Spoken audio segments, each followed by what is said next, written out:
किन्नर चुड़ैल। गोरखपुर नाम का एक गांव हुआ करता था।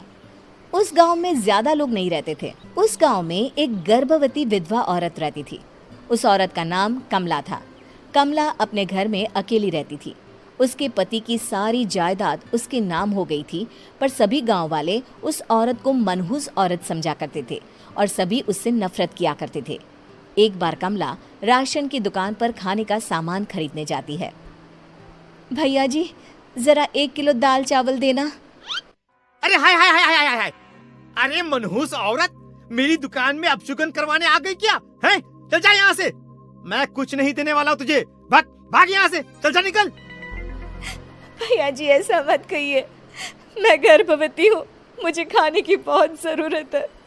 मुझे खाना दे दीजिए। दुकानदार कमला को वहां से धक्के मारकर भगा देता है। तभी कमला रोते रोते उस गांव के किन्नरों के इलाके में आ जाती है। गांव वाले किन्नरों को उसी इलाके में रखा करते थे, क्योंकि वो लोग किन्नरों को पसंद नहीं करते थे और उनके इलाके में रहने से मना करते थे। तो किन्नरों ने उसी गांव में अपना एक इलाका बना लिया था। जब किन्नर लोग देखते हैं कि एक गर्भवती महिला रोते रोते उनके इलाके में आ गई है, तो सारे किन्नर कमला के पास जाकर उसका हाल पूछने लगते हैं। क्या हुआ बहन, तुम्हारी गर्भवती अवस्था में इतनी बुरी हालत कैसे है? तुम रो क्यों रही हो? तुम डरो मत, हम तुम्हें कोई नुकसान नहीं पहुंचाएंगे। तुम शांत होकर सब बताओ कि हुआ क्या है। मैं कमला हूँ। मैं गांव के दूसरे इलाके से आई हूँ। 2 महीने पहले ही मेरे पति की मौत हुई है। मुझे गांव के लोग मनहूस मानते हैं, क्योंकि मैं विधवा हूँ और गर्भवती भी। वहाँ के लोग मुझे खाने के लिए कुछ बेचने के लिए भी तैयार नहीं, जिससे मेरा गुजारा नहीं हो रहा था।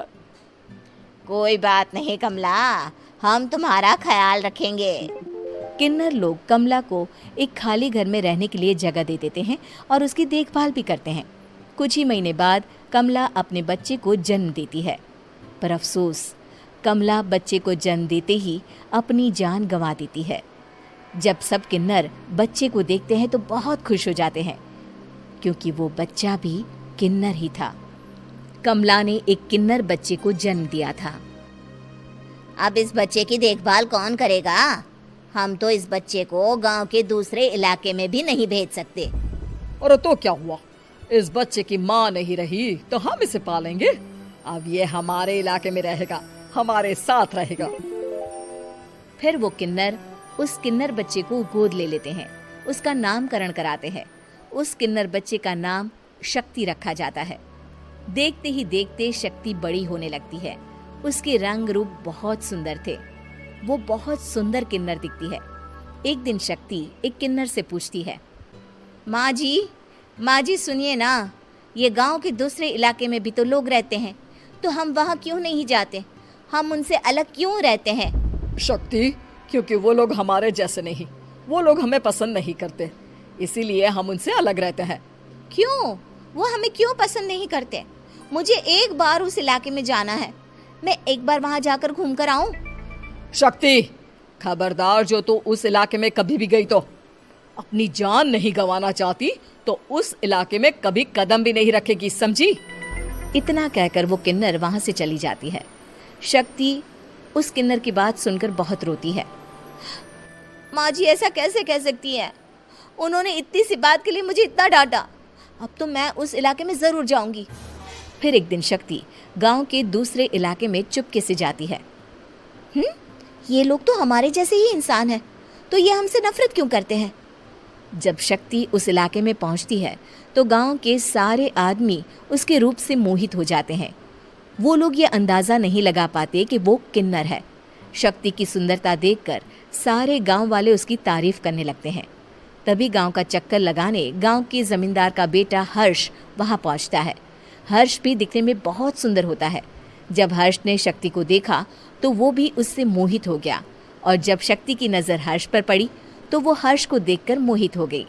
आपको पहले कभी इस गांव में देखा नहीं। इस गांव में आप नए हैं क्या? जी नहीं, वो मैं बस। तभी शक्ति बोलते बोलते रुक जाती है और मन में सोचने लगती है, अगर मैंने इनको बता दिया कि मैं दूसरे इलाके से आई हूँ तो वो समझ जाएंगे कि मैं किन्नर हूँ, इसलिए मुझे इनसे झूठ ही बोलना पड़ेगा। शक्ति हर्ष को कहती है, जी हाँ, मैं इस गांव में नई आई हूँ, यहाँ अकेली रहती हूँ। वैसे आप कौन है? आप भी इसी गांव में रहते हैं? जी हाँ, मैं इस गांव के जमींदार का बेटा हूँ।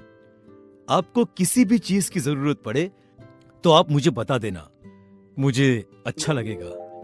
ऐसे ही शक्ति और हर्ष एक दूसरे से रोज मिलने लगते। वो दोनों अपने प्यार का इजहार करने एक दूसरे से मिलने जाते हैं। तभी शक्ति का पीछा करते करते एक किन्नर वहां आ जाती है। शक्ति, शक्ति, मैं तुमसे बहुत प्यार करता हूँ। मैं तुमसे शादी करना चाहता हूँ। क्या तुम मुझसे शादी करोगी?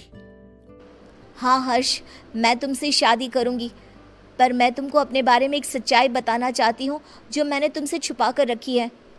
तभी उनके बीच में ही वो किन्नर आ जाती है। शक्ति, तेरी हिम्मत कैसे हुई ऐसा करने की? वो किन्नर शक्ति को खींचकर गांव के जमींदार के पास ले जाती है।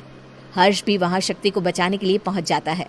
जमींदार शक्ति और हर्ष के प्यार के बारे में सुनकर गुस्से में आ जाता है और शक्ति को गांव के बाहर निकालने की सजा देता है। शक्ति ये बात सहन नहीं कर पाती और कुएं में कूदकर अपनी जान दे देती है।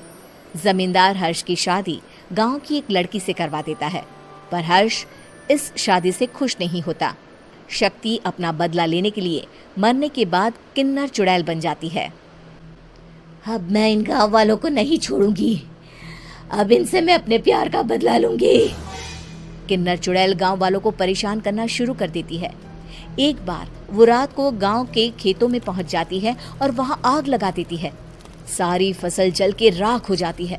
जब एक आदमी रात को उठकर देखता है कि खेत में आग लग गई है तो वो वहां पहुंच जाता है। वो देखता है कि खेतों के बीचों बीच एक किन्नर चुड़ैल खड़ी है और वहां खड़े होकर ताली बजा रही है। गांव वाला किन्नर चुड़ैल को देखकर बेहोश हो जाता है। जब सुबह उस आदमी को होश आता है तो वो सीधा जमींदार के पास जाता है। अरे जमींदार साहब, अरे वो किन्नर चुड़ैल ने मेरी सारी फसल जला दी। अब मैं क्या करूंगा? क्या होगा मेरा? जमींदार चुड़ैल किन्नर का नाम सुनते ही सब कुछ समझ जाता है। अब वो बहुत डर जाता है। उसी रात को जब जमींदार डर के मारे अपने कमरे में सो नहीं पाता, तभी वहां अचानक से किन्नर चुड़ैल आ जाती है। किन्नर चुड़ैल जोर जोर से जमींदार के आगे खड़ी होकर हंसने लगती है और ताली बजाने लगती है। जमींदार उस डरावनी किन्नर चुड़ैल को देखकर बहुत डर जाता है। तूने मेरे साथ बहुत बुरा किया, अब मैं तुझे जान से मार दूंगी। नहीं नहीं नहीं नहीं नहीं, मुझे माफ कर दो, मुझे मत मारो। मैं कभी ऐसा दोबारा नहीं करूंगा। अब तुम जो बोलोगी वही मैं करूंगा। ठीक है, मैं चाहती हूँ कि किन्नर इलाका गांव के इलाके से जुड़े और गांव का कोई भी आदमी किन्नर समाज से द्वेष ना करे, उससे नफरत ना करे, नहीं तो मैं सारे गांव को मार दूंगी। और तुम गांव में एक नया कानून बनाओ कि अगर किसी ने भी किन्नर समाज को हानि पहुंचाने की कोशिश भी करी या इनसे भेदभाव करने की भी कोशिश करी तो उनको कड़ी से कड़ी सजा मिलेगी। हाँ हाँ हाँ हाँ, मैं ऐसा ही करूंगा। तुम जो बोलोगी वो मैं करूंगा, पर मुझे जाने दो प्लीज। तब वो किन्नर चुड़ैल वहां से चली जाती है। गांव का जमींदार किन्नर चुड़ैल का कहा मानते हुए दोनों इलाकों को एक कर देता है और नया कानून भी लागू कर देता है। तब से वहां किन्नर समाज और बाकी गांव वाले शांतिपूर्वक रहने लगते हैं।